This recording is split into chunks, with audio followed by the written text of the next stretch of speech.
A red camera light blinked from the parked car as HR's text hit Malik's phone. Report at 9 a.m. Vivienne steadied her breath, touched the caution sign with her eyes, and whispered, "Ask me again, right here, where they can see." The revolving door spun, Elaine's heels slashed the marble, and the next word out of Vivienne's mouth would either break one life or save two. Before we dive in, make sure to hit subscribe, tap like, and share this video. The more voices we reach, the louder these stories become. And drop your city in the comments. Let's see where love finds us. The marble lobby of the Whitford Annex gleamed like a frozen lake. Beautiful, slick, unforgiving. Vivienne Whitford, thick, curvy, dangerous in a bone-white sheath dress that loved her hips as much as the cameras used to love her, paused on the threshold and felt the old habit click on. Shoulders back, chin set, grief locked in a precise place behind her ribs. The city called her generous. The board called her formidable. The mirror called her alive because it had to. A yellow sign sat in the middle of the floor. Wet. A mop leaned like a warning. "I have a donor walk-through in 10 minutes, she said, heels ticking like metronome hands on the glassy stone. "Can this—" She flicked fingers at the sign, at the damp crescent where a bucket had passed. Not be a thing. The man kneeling with a scraper near the baseboard didn't startle. He looked up, the kind of up that wasn't apologetic and wasn't defiant, just steady. Broad shoulders under a charcoal coverall, dark skin that the light caught like satin, a face made for quiet truths. His badge read Malik C, custodial. His gloves were off. His hands were clean. "I hear you," he said. 5 minutes and this part's dry. The leak from the revolving door made a slick I couldn't leave. "Donors won't care why it's wet," she said. "They'll care that it is." He stood, tall, close enough that she could smell plain soap, not cologne, the good kind of clean. "Then I'll care for them by keeping them on their feet. That's my part." The words brushed across something brittle in her chest. She tightened the belt at her waist. "Do you know who I am?" He didn't flinch. "I know your name is on the brass plaque, Mrs. Whitford. I also know this marble will put anyone down if we rush it." Her husband's name was on that brass too. Michael Whitford, 1958 to 2024. She had approved the dash engraved between, as if it were an ordinary design choice. Her mouth moved faster than her heart. "Then rush something else. Hide the sign. I don't need a photo of medical caution in the lobby." Respectfully, he said, and there was no sarcasm in it. "The sign is what keeps the photo from being a lawsuit." She was used to people yielding, reshaping the day around what she needed. She was used to the flinch of staff who feared her displeasure. This man's steadiness felt like a hand on her back, urging her to stand up straight in a different way. It irritated her. She made a small sound that she hoped communicated both urgency and wealth. "If they slip, I'll write a donation large enough to cover it." "And if you slip?" he asked, eyes on her heels, on her gorgeous, terrible shoes that could crack a mirror. "I won't." A gust shouldered through the revolving door, bringing with it the sound of rain and the light scatter of drops on stone. He moved without touching her, a subtle angle of his body that created a corridor of dry tile for her to pass. She couldn't tell if it was gallantry or choreography he practiced every night. "Stay to the runner," he said. "First 2 steps can look dry and lie about it." "You think I'm dramatic?" "I think the floor doesn't care who we are," he said. There it was again, that unblinking league of facts his voice made. She hated how it steadied her. She saw then the phone on the bucket's rim, screen lit with a bright green frog sticker at the corner and a wallpaper photo. A boy with nervous eyes and a gap-toothed smile. She glanced away before she got caught looking, and of course got caught. "My son," he said, not embarrassed. 9. Homework on FaceTime tonight. He likes to watch me turn the shine on here. It helps him think I'm close. Something in her throat gave, then refroze as the elevator pinged. "My donors are here," she said, and started forward. He stepped back, but he didn't move the sign, and she arced around it, refusing to give it the courtesy of her eyes. The tour went as tours do.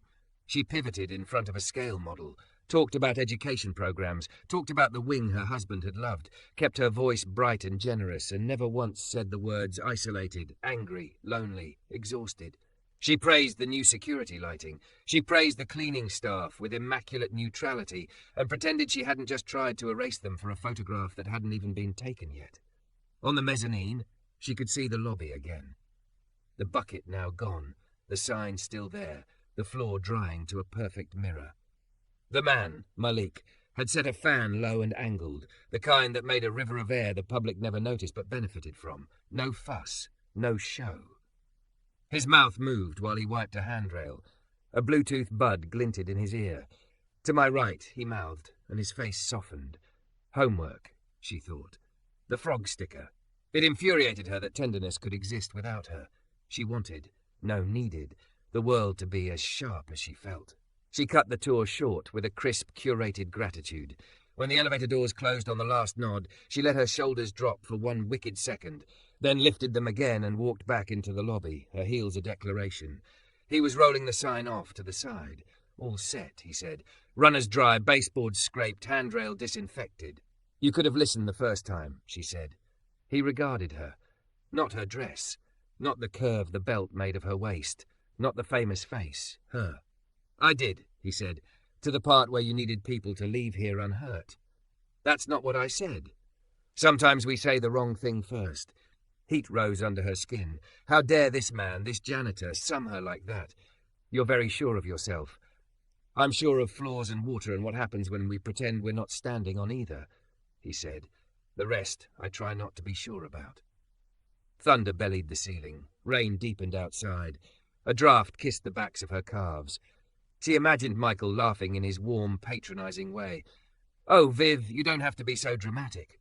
She pressed 2 fingers to her wrist until the burn steadied her. When she spoke, her voice cut. People like you are always very sure you know people like me. People like me, he said, not bristling, merely curious. People who mop, she said, and winced as soon as the word left, because it was both true and petty, and she knew better. The belt around her waist dug. Do you know who I am? She asked again, as if the words could rewind the previous ones and make them vanish. He didn't rescue her. He didn't punish her either. He leaned the sign gently against a column and folded the towel in his hands, neat edges, crisp corners. I think you're a woman who lost someone and learned how to hold a building together so nothing else falls, he said. And sometimes when you're tired, you reach for sharp because it feels like a handle. Her lips parted. No sound came. The rain made its own small applause. He went on softly, as if explaining a stain to a child, not to humiliate, but to teach. When my wife left, I got real good at being right, he said. It didn't make my son less scared at night. It didn't get dinner on the table faster. It just made the house quiet in a worse way. She swallowed. Your wife? Went to Houston, he said. We trade calls. She's fine. My boy's with me. He's bright, but he thinks if I'm not at the door at 6, I'm gone too. He shrugged, a small lift that carried more weight than it admitted. So I stand where it's slippery and make it safe because it makes something in him safer too. That's very noble, she said, and hated how poor the word sounded. It's practical, he said. Noble is for speeches and shiny plaques. This is just shoelaces tied so we don't trip. She laughed, shocked by the sound, low and real, not the polished ring she offered committees. It loosened something in her spine. He watched the change and did not smile triumphantly. He simply let the moment exist, a flat surface drying in the air. I was unkind, she said, and the admission stung exactly where it should. I used to be better at catching myself before I... She gestured vaguely at the air, at the way words could bruise. Grief scrambles the brakes, he said. You'll get them back. She looked at the window then, because the window didn't look back. Her reflection stared anyway, a thick, curvy woman in white who had not slept mercifully in weeks. She thought of how often she had hired charm instead of character, how often she had looked past the hands that kept her world clean. The frog sticker on his phone pulled at her again. What's his name? She asked, surprising herself. Jaden, he said, and the name came out as a softness, a light he held in his mouth. He likes fractions and hates onions. Fractions are honest, she said. So are onions, he said. They make you cry even when you don't want to. She breathed out, and for the first time all day, it didn't feel like a performance. The clock over the security desk clicked. The building hummed a little shiver of air as the HVC shifted to night mode. She realized she did not want to go back to her huge, immaculate, echoing apartment where the refrigerator kept making a patient sound no human should hear alone. He peeled the glove from one hand and checked his phone. The frog sticker winked. "I've got 20 minutes before I go upstairs to break cardboard," he said. "Can I ask you something that's going to sound forward?" She turned. "I don't like surprises." "It's not a trick," he said. He held her gaze the way he had held the towel, without strain. "Would you let me walk you to the cafe across the street for 10 minutes and buy you coffee that is not for a donor and not for a camera? You can say no. You can say I'm out of line. It'll be okay, but I think you could use a table where you don't have to be anyone." Her heart gave a bright, terrified beat. The words, "Do you know who I am?" rushed up again, vestigial, useless and dissolved. She felt the wet floor of her life, how she'd been skating it in stilettos of certainty. She looked at the door, at the rain, at his clean, steady hands. "You're asking me out," she said. "I'm asking you out for coffee," he said. "A date is a door you can decide to hold or not. Tonight, it's just a table. 10 minutes. You can tell me how you want the lobby to look when you can't sleep, and I'll tell you how to keep from slipping." She thought of Michael's laugh. She thought of the white dress on her hips, of the coffee she could drink without performing gratitude. She thought of a boy named Jaden who liked fractions because they were honest. 10 minutes, she said, and watched his eyes brighten. Careful brightness, not greedy. He nodded once, the same way he had nodded at the sign, like a man who understood surfaces and the weight they held. Outside, the rain softened from a roar to a hush, as if the night were giving the floor back to them slowly, like a kindness. "I don't have a phone number. Let's keep everything here in chat." Don't forget to subscribe for more intense cinematic love stories. Your click helps us make the next chapter. Rain marked the night in soft diagonal lines, the kind that made streetlight look like it was breathing. Malik angled the umbrella so the dry half of the sidewalk belonged to her. He didn't touch her. He didn't need to. The way he walked, steady, attentive without hovering, made a shape around her, like a room where she could unclench. Inside the cafe, the air carried cinnamon and burnt espresso and the low murmur of people not performing for anyone. He nudged the door with his shoulder and let it close without a bang. She noticed the small things now, how he set the umbrella upright to drain, how he checked the floor for wet footprints before choosing a table, how his eyes did a quick safety sweep the way some men check for exits at night. "What's good?" she asked, more to break her own nerves than for the answer. "The coffee tastes like coffee," he said, half a grin. "And the lemon bar tastes like somebody's aunt loves you." "I'll test both," he ordered before she could reach for her wallet, a small gesture that somehow didn't feel like theatre. He brought back 2 mugs, a lemon bar and a paper napkin folded into clean quarters. On instinct, he ran the napkin over the chair she took. Habit, not apology. "Vivienne," he said, like testing how the syllables sat in his mouth. "May I call you that?" "No one's stopped you yet," she said, and felt heat in her cheeks at how it sounded. Warm, teasing, alive. "May I call you Malik, or do I have to read your badge out loud to feel like I'm in charge?" "Malik works." He wrapped both hands around his mug, not for warmth. His hands ran warm, but as if to remind himself where he was. "Thank you for saying yes." "I almost didn't." She tasted the coffee unadorned. It bit, and then it steadied. "I almost went home and let my refrigerator hum at me until morning. Lately I pretend the kitchen is an airplane, and that sound means we're going somewhere." "And does it? Only to the land of melatonin." He laughed softly, eyes tipping to the lemon bar. "Take the bigger piece. You cut it. Jaden won't believe me if I say I only ate salad tonight." The boy's name gentled the table. She pinched the crust and took a bite too big for a woman who spent her life eating in public. He didn't seem to mind watching her enjoy something without editing. She didn't mind being watched by someone who wasn't counting how her enjoyment could be turned into a caption. "You asked me if I know who you are," he said after a moment. "I know what people say. The widow who kept the arts centre from going dark. The fund with your name on it. The gala dress with the pearl buttons that broke Twitter. Those were mother of pearl and a detail guy glued them wrong," she said. "The dress wanted to stay closed. The night wanted to open me up anyway." "Where were you when you found out?" he asked, not greedy, just careful.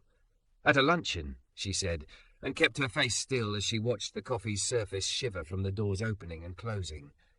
Blue napkins, white plates, someone talking about legacy as if it were a recipe you could hand down. My phone buzzed.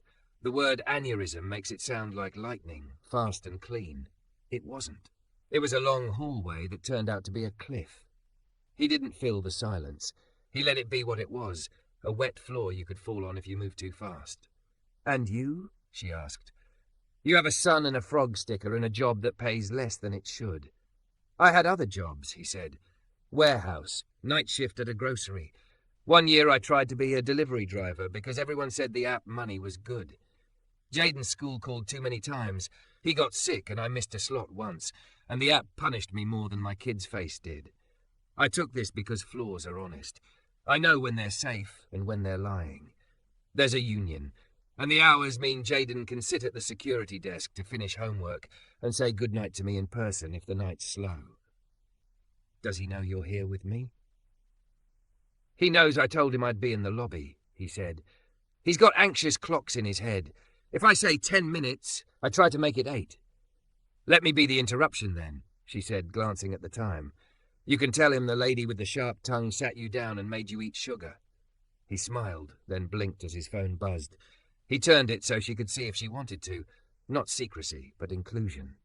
The screen filled with Jaden's face up close, eyebrows knitted like knitting needles. "Hey, Jay," Malik said, voice softening, the entire man shifting into father. "You good?" "Dad, the worksheet is not where the worksheets go, which is not okay," the boy reported, breath faster than it needed to be. "Miss Patel said fractions, and I can't find fractions, and if I don't find fractions, my stomach is going to eat me." "Your stomach is dramatic," Malik said. "Check the couch, in the crack where the remote hides." "I checked with flashlight. It's Dust City. Are you in the lobby? You look like a cafe." Vivienne leaned in, unable to stop herself. "Hi, Jaden. I'm the lady who stole your dad's lemon bar." Jaden squinted. "Are you the lady on the wall with the ribbon scissors?" "Guilty," she said, and sheepishness tasted new. "I also know a trick for fractions. The lobby floor is marble in big squares, right? Imagine you draw lines to cut the square in half and then half again. That's quarters. If you eat 1 lemon bar piece and leave 3, you've eaten 1/4 and proven you have taste." "Dad," Jaden whispered, as if she couldn't hear. "She's good at this." "She is," Malik said. To Vivienne, "He thinks in tiles. Visual helps." "You have a printer?" she asked. "We can replace the worksheet, if you'll accept a donation of 1 sheet of paper from a woman with a building named after her." "There's a staff copier in the basement," he said. "We keep it alive with compliments and gentle taps." She watched Jaden's face calm as the problem became a plan. "I'll call you back in 5, Malik said to him. "Check the backpack's front pocket. If it's not there, we'll print." 5, Jaden declared, and hung up with all the authority 9 can hold. They walked back through the rain, his umbrella again a small moving room. He keyed them into a side door, down a stair she'd never used, into the building's veins. Pipes showed their spines. Soft machines hummed. The floor here wasn't marble. It was honest linoleum, scuffed to a dull that told the truth about every footfall.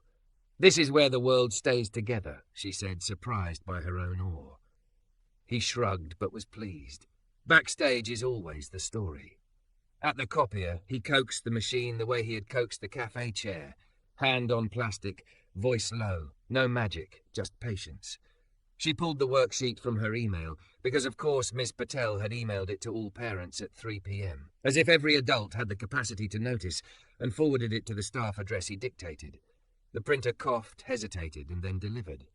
"Fractions," she said, and felt oddly proud, honest and printed. "Thank you," he said, taking the page like it might fly away. He slid it into a folder in his bag, another habit. Nothing loose if you can help it. His phone buzzed again. Another message, this one not Jaden. A name, Elaine S. She recognized the board chair's number before he did. He showed her anyway. Transparency again. The text read, "Rumour mill alive, photo of you at cafe circulating. Call me before it gets stupid." Something old and ugly crept up her throat, shame unearned but practiced. "Of course," she said, and hated how fast the mask tried to slide back on. "I should.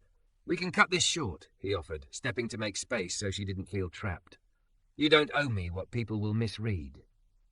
"People always misread," she said. The lemon bar's sugar felt like courage in her blood. They misread me when I'm alone, too. He nodded once, as if shelving himself to be fair to her. I'm a father first, he said, as much to himself as to her. I tell Jaden the truth. Adults can like each other and the world can still be nosy. That's a fraction he can handle, she said. Then, because it wanted saying, do you know who I am? He lifted one eyebrow, amused. Tell me. I'm the woman who will not pretend that coffee with a good man is a scandal, she said, and I'm the woman who was unkind and is learning how to stop reaching for sharp things. She inhaled, counted 4, released 6, surprised to feel calmer at the end of math. I'm also the woman with a spare bedroom that echoes. I would rather be in a basement printing a worksheet than upstairs on a marble island slicing my loneliness into appetizers. That sounded like poetry, he said. You hungry? I believe in feeding both the boy and the sentence. She smiled despite the text buzzing again. Walk me to the lobby, then go home and be 8 minutes, not 10. They climbed. On the second landing, the light flickered once, an old building's blink. She almost slipped on the riser's smooth edge, the small skid that could turn into something if there weren't a hand near. He didn't grab. He hovered, asked with his eyes, then placed one steady palm under her elbow, then let go when a foot found the step. It was nothing. It was everything. At the top, the lobby opened like a stage where no one had laid tape marks. The marble had dried to mirror again. The caution sign leaned discreetly out of the way, still present, still honest. A figure stood by the brass plaque, Elaine Straub in a raincoat that cost what some people paid in rent, her expression set to concern that thinks it is love. Vivienne, Elaine called, voice carrying the way theatre people learn to make it carry. A word? Malik stopped a respectful distance behind, not hiding, not anchoring himself to her either. Vivienne felt the belt at her waist, the curve the dress made of her body, the way her heart didn't hurry this time. Her phone vibrated once more. Malik's did too. He checked his another message from an unknown number. HR, please see us at 9 a.m. tomorrow regarding staff conduct and public perception.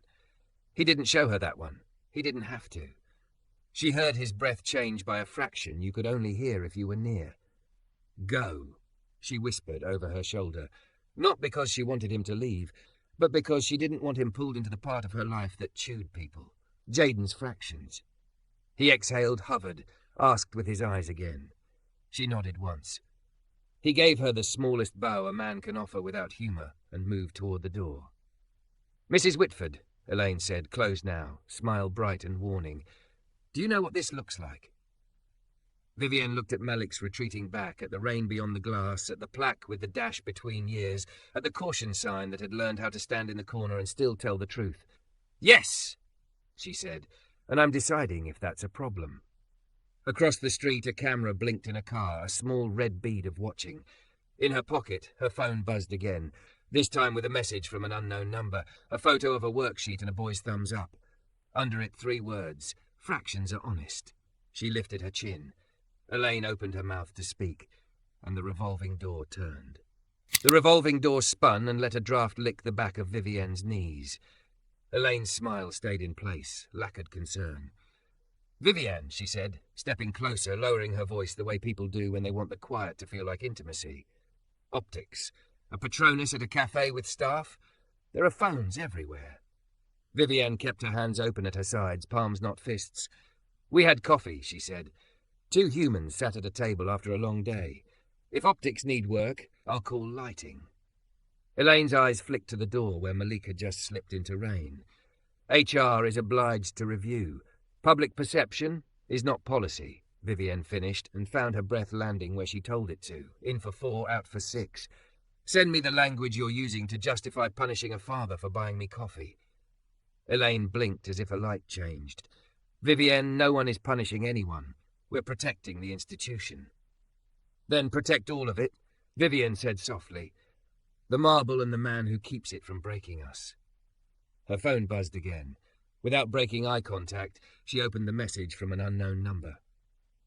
The photo filled her screen. Jaden at a kitchen table, fractions worksheet squared on a placemat, 2 thumbs up and a grin whose gap tooth felt like a light switch flipped in the belly of the night.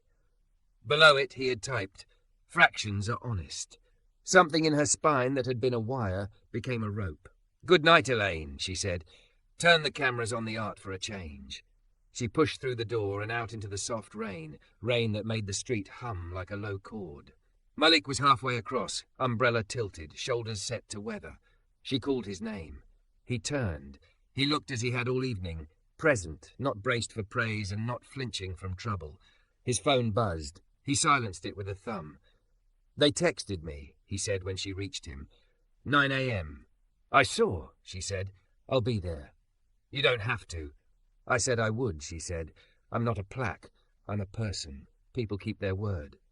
For a beat, the rain itself seemed to pause to hear what would be said next. His jaw eased. "Jaden will be fine if I'm late 2 minutes," he murmured, almost to himself, a small permission unclenching. He found the worksheet. He's counting tile lines like he's mapping a new country. She smiled. "Tell him the country has friendly borders." She tucked a strand of hair behind her ear and realized she was not performing the gesture for glass or gossip. She was just moving hair. "Go," she said then. "Be 8 minutes, not 10. He hovered, asked with his eyes. She nodded. He touched her elbow in a warm, brief arc. Place, steady, let go. And he was gone, into rain that wanted to be helpful. At 8:57 the next morning, she walked into the HR conference room. Bone-white sweater and jeans, sneakers that meant she would not be tricked by any flaw. The conference table smelled like lemon and worry. Elaine wore a navy jacket. The HR director, Miss Patel, a different Miss Patel than Jaden's teacher, the universe a coin flip of names, arranged papers like a fort. A union rep sat at Malik's left, a woman with a braid and a ballpoint that clicked like a metronome. "Thank you for coming, Mrs. Whitford," Miss Patel said, voice executive soft. "We're reviewing a matter related to staff conduct and public perception." "Show me the policy," Vivienne said. "The one where coffee is misconduct. The one where perception outranks truth." "We received a tip," Elaine interjected, pushing a printout across. A still image from a grainy night vision camera. The angle from a parked car, her head bowed toward Malik's, the umbrella making a small cathedral the rain couldn't breach. "You can see how this might be interpreted." "Yes," Vivienne said, "that 2 tired people chose to be kind." Miss Patel cleared her throat. "There is also the question of power differential. Staff may feel obliged." "Ma'am," the union rep said, "with respect, if we're going to talk power, let's talk about a text sent to an hourly worker after closing about public perception. Let's talk about a camera pointed at the front steps by someone not wearing a badge." Elaine straightened. "Security contracts are within my purview." "Then they can be within mine," Vivienne said lightly, and let the sentence sit until everyone heard where the weight was. "Here's what happened," she said, voice calm as a dry floor. "Last night, I was unkind. Mr. Carter," she nodded at Malik, "treated the building and me with more care than I offered him. He then asked me to coffee. Not a secret, not a scandal, not an abdication of duty, a human thing. On my way back in, I was confronted with the suggestion that my humanity is off-brand." Elaine's mouth compressed. Miss Patel folded her hands. "Policy is for safety," Vivienne went on. "I will not let it be for shaming. If there is a rule forbidding staff from being seen in public with patrons, strike it. If there is a rule forbidding kindness after hours, write me a memo titled 'No Lemon Bars.' I will frame it." The union rep smiled without showing teeth. Miss Patel exhaled. "No one is drafting a termination," she said. "We wanted to ensure boundaries." "Here are mine," Vivienne said, and felt the beltless ease of speaking without armor. 1. We don't discipline people with code words. Say the concern in sentences a 9-year-old can understand. 2. We write policy to protect people from the ground, not from rumors. 3. We do not outsource our conscience to a parked car. Silence took a seat and behaved. Malik watched her the way he watched floors, checking for true level, not admiring the shine. When Miss Patel finally nodded, it was a real nod. "Agreed," she said. "We can amend and clarify. Mr. Carter, there will be no disciplinary action. I apologize for the 9 a.m. tone." Malik inclined his head. "Thank you." Elaine adjusted a cuff that didn't need adjusting. "An optics?" "We'll follow the truth," Vivienne said. "We will issue a note to staff. If someone photographs you being decent, we are proud of you." The union rep clicked her pen twice, endorsement by percussion. "Meeting adjourned?" "Almost," Vivienne said. She turned to Malik. "I owe you a second apology." she said. "For last night, for the people who mop in my mouth. I'm sorry. I am trying to replace sharp with handles that hold." He didn't make it easy. He made it possible. "Thank you," he said. They left together without walking together, an art they both understood. In the corridor, the maintenance cart leaned like a friend. A blue tape note fluttered from its edge. "Runner repair. Don't forget." Malik tucked it flat, tidy motion, world-saving scale. "Tonight," he said quietly, "Jaden and I make pancakes. We eat them wrong, no plates, just the cooling rack. It's a family rule now, wrong as in our way." His eyes warmed. "Would you like to come? It's not fancy. It is honest." There it was, the thing larger than coffee. A date that included the boy and the wrongness that made room for right things. She felt fear try to make a speech. She let it finish and then did not applaud. "I would," she said, "if Jaden approves. I don't intrude on countries without visas." "He will make you a passport out of construction paper," Malik said. 6 o'clock? 6, she said. "I'll bring blueberries and a lemon." "Fractions." He grinned. It broke through careful and lit the whole hall. His apartment was on the 4th floor of a building that told the truth about its age. The hallway smelled like cumin and laundry soap. Inside, the kitchen had the hum of a good old refrigerator and a small table with 2 chairs and a stool dragged up like a third. Frog stickers guarded the light switch. Jaden opened the door like a detective, and then like a host. He showed her the cooling rack rules. He showed her the new worksheet, already crumpled with thought. Malik moved through the kitchen the way he moved through a lobby, making safe without announcing it. He held up the whisk. "Judge, whisk is guilty of being underused," she said, and the boy laughed, and the laugh lined her ribs with something that could hold weight. They cooked. The first pancake burned. They named it family tradition and kept it as a talisman on a plate. They learned each other's silences and did not try to fill them with useful noise. Jaden ate blueberries with grave concentration and told her that onions were honest but rude. She agreed. The room warmed. The night did not feel like an enemy.